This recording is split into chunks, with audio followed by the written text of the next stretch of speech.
আসসালামু আলাইকুম ভিউয়ার্স, আবারও চলে আসলাম নতুন একটা রেসিপি নিয়ে। আজকে বানিয়ে দেখাবো ভর্তা, তাও আবার সজনা দিয়ে। কার কার পছন্দ সজনার চাটনি? তো এটা অবশ্য সিলেটের ঐতিহ্যবাহী খাবার এগুলা। তো সজনা দিয়ে ভর্তা বানানো এগুলা সিলেটে যারা আছেন তারা অবশ্য চেনেন অবশ্য, খুব পছন্দের একটা খাবার। তো সাথে আছে শুটকি, যা যা লাগবে এর জন্য, আর আছে সরিষা, আর আছে পেঁয়াজ, রসুন, আর ধনেপাতা আর কাঁচামরিচ। এই তো সিম্পল কোনো কিছু উপাদান দিয়ে আসলে এটা বানানো হয়। তো ওই তো প্রথমে কাঁচামরিচটা একটু টেলে নিচ্ছি, হালকাভাবে টেলে নিচ্ছি যাতে বেশি ভাজা না হয়। আবার পেঁয়াজটাও একটু টেলে নিব, তারপরে দিয়ে দিলাম রসুনটা একটু। এত টেস্ট হয়েছে কি বলবো, আমার তো এখন কথা রেকর্ডিং এর সময় আসলে জিভে জল চলে আসছে। কি বলবো, আপনারা অবশ্যই বাসায় বানিয়ে খাবেন। তারপরে শুটকিটা একটু ভেজে নিলাম। তো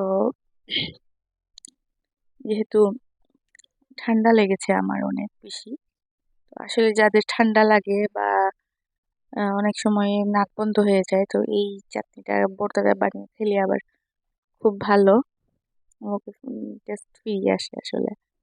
তো অবশ্যই আপনারা এটা বানিয়ে খাবেন। এই তো আমি সজনাটা এখন কেটে নিচ্ছি, আর আপনাদেরকে দেখিয়ে দিচ্ছি কিরকম এটা কেটে নিব। এই তো আমি কিন্তু বেশি দেই নাই সজনাটা, খুব অল্প পরিমাণে সজনা দিয়েছি। তারপরে পাটার মধ্যে বেটে নিব।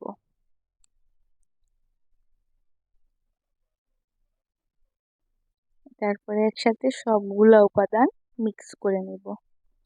খুব সহজ এবং সিম্পল ভাবে আসলে এই ভর্তাটা বানানো হয়।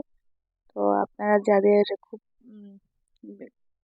খেতে ইচ্ছে করে না, তখন আপনারা এটা বানিয়ে খেতে পারেন।